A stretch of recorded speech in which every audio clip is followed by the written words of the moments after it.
There are 5 hidden mods with crazy tools already built into your City Skylines 2 game, and this is how you can get access to them right now. Disclaimer, this could crash your game and or break your current game save. So make a backup of your city before trying this out. You have been warned. With that being said, let me show you how to get access to these hidden mods. First of all, we want to go into your Steam library and right-click on City Skylines 2, go to Properties. In this window that pops up, you want to put in -developer mode, M on mode, and then start your game. Then once you are in your game, here I have a backup of my Kettlebridge City. You can press Tab to get access to this menu with lots of options that we'll go through. And then also you can press the home key to get access to this menu. And these are the 2 menus that we'll be looking through. So the first hidden mod that you can get access to is Props and RICO mode. So press your home key and you're given this great big list of items up here.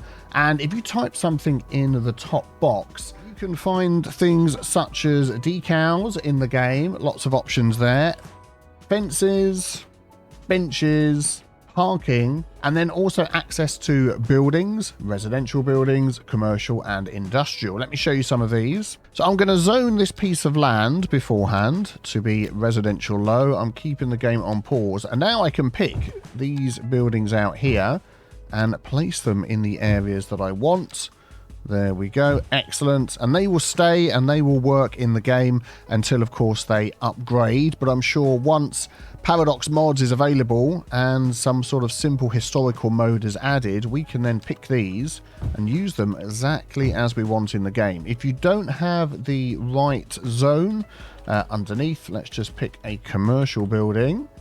There we go. It will show as condemned and immediately disappear. But if your game is still paused, you can fix that by just zoning a bit of commercial over the top. There we go. Excellent. And that works the same for industry as well. Lots of different buildings that are available. And just put in L1 or level 1 in here, you can see you've got access to every single building that is in the game. So once this option is available via a mod and not the developer option, there we go, North American and European as well, and all the mixed stuff, this is just going to be absolutely fantastic. I can't wait. Just looking at some of the fences that we've got access to here as well. Is this a fence I've got to draw it in? Oh, that's interesting. Is it going to actually let me do it? That's the thing. See, some of these it's not going to let you, but I picked this fence up here and it let me place it in by hand. And once we get things like prop line tool, that's going to become much better. No idea what the test fence is. Yep.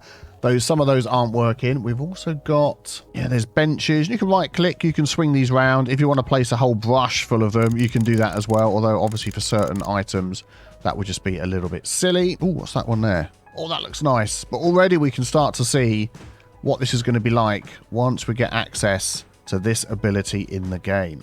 Now, something that can go along with this as well is the second mod we're getting access to, and that really is surfaces. So if we search in here for surface, we've got all of these options here. And for instance, we can pick a surface and you can just literally draw this in as you would, there we go, fields and everything you like in the game.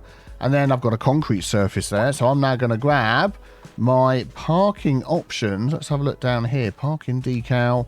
And we can start placing these manually if we wish. This is probably a terrible looking parking lot. There you go. Lots of different options. You get the idea with that. But being able to use these surfaces in our builds, it's just going to be fantastic. Let's take this little lot here. So if we put surface back in here again, and then grass. So we've got 2 different grass options that we can add in and start to fill up some of these little lots that we get like that. Let's go all the way back down to here.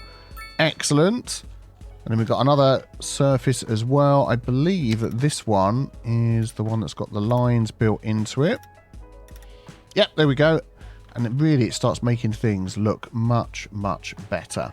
And you may have spotted that if you have any of these surfaces selected, you can then hover over here and there's all the points on the different types of services. So we can expand people's gardens. There we go. We can even take this all the way down the side of the house, all the way to the front. There we go. Excellent. And then when we've got access to the props and things, we can put hedges, we can put fences, we can do everything we like around these as well. So excellent option there with the surfaces. And if we go over to somewhere like this, where we've got a lot of gaps in the middle, which really we want to just have that covered by concrete. Again, let's use this surface tool here. Now you can turn off all the snapping like you would when you're drawing in your farms. And I'm just going to completely cover this area here with no problem at all. And I don't think it really matters if you sort of accidentally go over the road a bit, as long as you get it finished at the end. No, let's right click and remove that, put the snapping back on, finish that area. There we go. That completely covers it. And then if you want to, you can zoom in, you can add some more points, draw it out. There we go. So things like that are just going to make, autosave, are going to make so much difference with our detailing.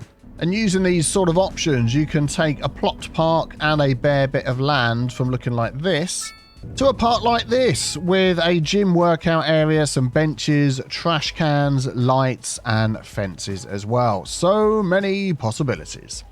And finally, while we're talking about surfaces, a lot haven't liked these white lines that show up on the roads here. There is a way to turn those off. So we'll go tab to get this menu. We'll go game rendering. We'll scroll down to go to shaders. And then we're looking for the one that says BH decals, curve decal, deterioration, I think that says. And that will just turn those straight off. And you'll just get the default style of road. Whether that is what you're looking for or not, I don't know, but it's an option there if you wish. So mod number 3, which is basically in the game, and we just need to sort of get it unlocked at some point soon, is this up here. It's the Find It. So we've already seen it, haven't we, with the, there we go, we can type all sorts of things in here. I've been looking through, finding some interesting things. But yeah, using this, we can find all sorts of stuff. Let's just scroll down here and see what we're going to get that we can place in the game. Some great big billboards. What have we got? Geothermal power plant station. So we're getting sub-buildings as well that you might want to then place into the game. There's all sorts of pillars and things in the game as well, which we can place down. And I'm sure people are going to build stuff with that. But there is so many items that are available. I'll let you go through and find these yourself. There seems to be a way of adding some to a favorite. I've not quite seen how to do that yet.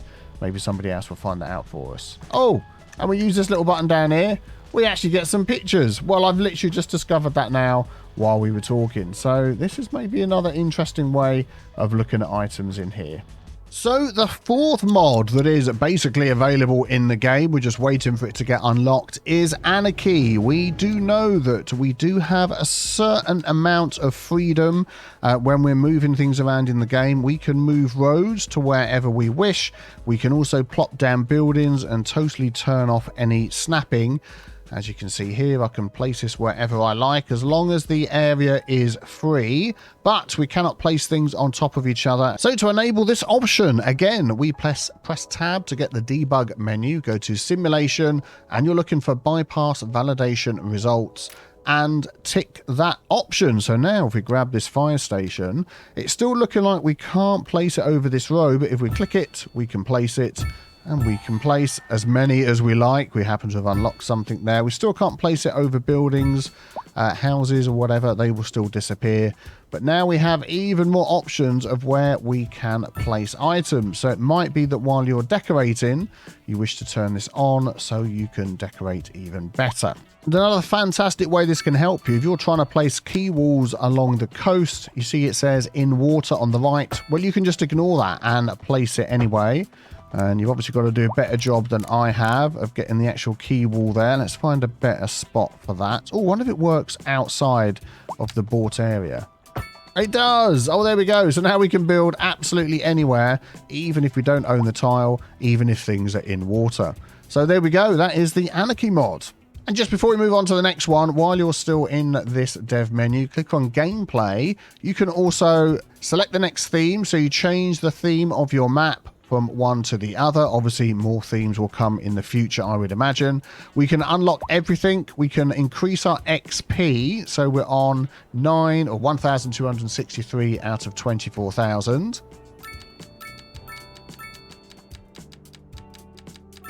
There we go. We can spam that and get up to the next level if we wish. We can just hit the next milestone. There we go. Work our way through and unlock everything. And also we can increase our money. And finally, mod number 5, you can control the weather. So let's go into our tab option, our dev menu, click on simulation, scroll down to weather and climate, and we have all sorts of options in here. You'll notice at the bottom there's an option to remove the snow. That will just remove it all in one foul swoop. I did that earlier on so we could look at the city without it being so white. But you can change the temperature of your city. Let's come out of that option and look here, -6 degrees. Let's pop that up to 50, and now it's 50 degrees. Also can change the climate time. That is basically the time of the year that it is. I'm not quite sure what each of these numbers relate to. Well, I do know now because it says down there. So there we go. Winter, spring, summer, autumn, winter. So I'm going to put it all the way to winter. The temperature I'm going to override so it's nice and low. There we go. We can see the colors of the seasons changing already on here. We're going to have precipitation. We are going to have lots of precipitation. The temperature's low. It's winter. So that means we're probably going to get a lot of snow anytime soon. And there we go. And we can override the cloudiness and add a lot of clouds as well, which we can increase or... Whoa. There we go. They're trying to move. That's why it's jumping. Increase or decrease as we go. And we can see everything is getting covered in snow now. Let's just run this for a few moments. There we go. Snow everywhere. One click of the button. All the snow's gone. Also worth noting these other options down here. If you're trying to play a game that just has everything unlocked, you can, let's go into electricity and water, disable water consumption, disable sewage generation. There doesn't seem to be one for electricity, although you can reset that. You can remove any pollution that's on the map or change all the amount of pollutions that get made by different things, and also for your economy as well. I mean, there's all sorts of options here that you can do, resetting things, resetting services. If you want to just get a totally, I'm not going to say balanced city because you're probably completely breaking the game by doing those things, but functions that are available to you anyway. Now, because you've hung around for this long, there is one last thing that I want to show you that can help you increase your FPS.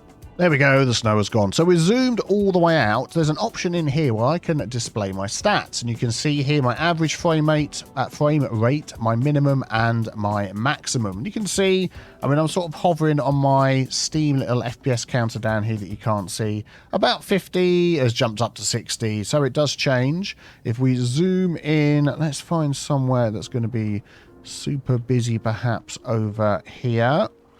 There's lots of cars, lots of people moving around, things like that. You can see it changes a little bit. It's not too bad. What I really want is a load of people walking around. So what I'm going to do is I'm going to save the game right there. And then I'm going to delete this block because there is 280 people living in here. And I'm going to leave this on so you can see my FPS. Let's delete that. And we can see perhaps as we zoom in, the FPS is dropping down. Yeah, we're around sort of the 36, 37. I'm reading from my Steam FPS thing. It's about the same there. Okay, what we can do is we can adjust whether the sims are rendered in the game. So again, we're going to go into this option here. We're going to go to game rendering. There we go. We're then going to scroll down to shaders. And then this time, what we want to turn off is everything that says anything to do with characters or sims. And I believe there's quite a lot here. So we've got hairstyles. Well, actually, even just disabling that one, good grief. I'm like hitting the maximum FPS that I can get, which is 60 FPS because that's the way my monitor is. Yeah, we've got a lot of people without hair, but you can see up here. Wow, that is fantastic.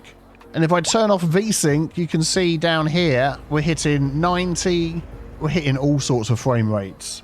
Wow. So even just turning off the hair makes an amazing difference. Also notice you can turn off the character's skin.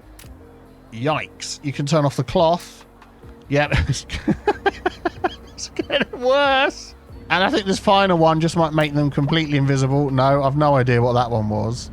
Oh, and generic crowd. There we go. Completely gone. And, I mean, the max FPS there is almost jumping up to 100. So that is a big change as well. So which of these built-in mods are you most excited to see turn into mods on the Paradox mod store? Let me know in the comments below. Subscribe so you're here for more City Skyline 2 content, and if you enjoyed it, leave a like. I'll see you all soon. Have a great day. Bye-bye.